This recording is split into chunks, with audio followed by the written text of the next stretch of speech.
Welcome back to the Boot Tragedies. Finally, we're here, man. Finally. The tragedy has started. jokes. But yeah, training camp day one is officially started, man. The guys were at practice today. I'm sure they didn't do much. Not a lot of videos come out on that. But the main thing we can take away is the press conference. A lot of guys talked. Taysom, Jameis, Mickey Loomis, Sean Payton. A bunch of guys talked. I found some key things that stood out. Obviously, it was going to be a lot of quarterback conversations, a lot of Michael Thomas conversations, contract, things like that, position needs. But Sean Payton was asked right off the back about Michael Thomas and what do you think about the surgery and things like that. He seemed kind of mad to me, honestly. Obviously, it was something that went on with that surgery that he didn't like. He wanted it to be earlier. I'm sure everyone wanted it to be earlier. I'm not sure where that miscommunication or mishap came in, but it obviously happened, and he's obviously going to miss some time now, which no one wants to see. We don't want to see it. They don't want to see it. I'm sure Michael Thomas doesn't want to see it. But yeah, here's a little clip of short clip of what he said about that situation. But the surgery took place, and obviously, we would have liked that to have happened earlier than later, and quite honestly, it should have. What I get from that is you can just look at his facial expressions and things like that. He's not happy about it.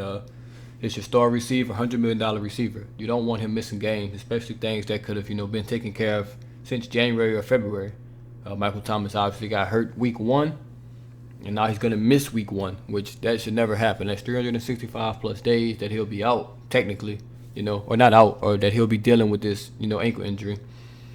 In hindsight, after the season, wait a couple of weeks or however long it takes for him to be able to have that surgery, and they should have had that surgery. It should have not taken place in June. That's a 4 or 5 month gap that he could have been using to heal from that surgery. Now you're gonna have to use that 4 or 5 month gap, and they honestly did nothing with it, which is, I don't want to call it idiotic, but man, it's just not smart. I don't know what they did or what rehab route they chose, but obviously it was a terrible decision, and a decision that they're probably going to end up regretting if things don't go as planned to start this season. So we'll see how that turns out. Obviously we want Michael Thomas to recover fully and healthy. Don't bring him back if he's not 100%. That'll be the dumbest thing to do at this point. Protect your assets, man. Protect your assets. So hopefully he comes back stronger, and we'll see. We'll just see. Also, he was asked about position, positions of need and things like that, or will we upgrade the receiver position? And he kind of, spoke about that, saying that we had other positions, of need and things like that. I'll drop the clip in here as well. There's other pressing positions ahead of that position.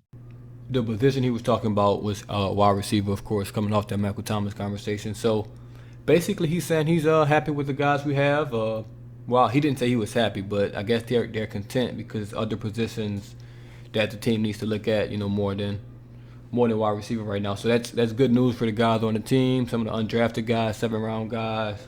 It's roster spots there. Doesn't look like we're gonna go after any more receivers. So those guys know that it's it's an open competition there for basically the 4th, 5th, 6th kind of receiver spot. It's going to be an open competition, and may the best man win and things like that. So that's also good, man. So guys are in camp. They're going to be competing hard because obviously they know it's a roster spot. Some years you just know you're going in as the 9th or 10th guy, on the depth chart. It's not really an opportunity for you. But this year, basically every spot is up for grabs, and that's always going to bring out the best in competition. He was also asked about quarterback competition. I don't have videos for those, but he basically just said that it's an open competition, which we all expected. Well, actually, some didn't, because some just think Winston's the day one starter. Some think Taysom the day one starter. Look, man, it's going to be an open competition. I think they're going to be splitting reps throughout these weeks. And preseason starts quick. Obviously, once training camp starts, you get 2 weeks and you're already playing games. So we'll see who's the opening day starter for the first game. I think they're going to just switch it up. Jameis may start week 1 and Taysom start week 2, or vice versa. I think they're going to get the same amount of reps with the ones in both of those games, and then we'll go from there. But I'm interested to see that, quarterback battle. Other than that, man, it wasn't, too much news coming out of day one training camp. Like I said, it's very, very early. I will be going out there Friday. So in 2 days, I'll be going out there. I'll give y'all the first hand, of what I'm seeing and things like that. Didn't get to go to training camp last year, obviously, because of COVID. So I'm excited to get back out there. I'm going Friday and Saturday. Hopefully I get some, footage out there and things like that. But it should be fun, man. I'm ready to get this thing rolling. Film breakdowns are still going to be a while because the site is under maintenance and it's absolutely pissing me off. And well, it's actually finished, but it's half done and things like that. So we'll see, with this film breakdown. As long as they get it figured out before the season started, we'll be fine, man. Because I have a lot of good things planned with that, on that front. So we'll see what the NFL does about that. But yeah, man. This is a quick one. Like I said, day one training camp, no major news, which is how you want it. You don't want anything major coming out of day one. Guys are just getting back, getting their feet wet. We'll see what day two brings. But it's the Saints, so something's gonna happen because we just can't go a day without something major happening. That's just the way we're living out here. Man, thank y'all for tuning into the Boo Tragedies once again, and I'm out.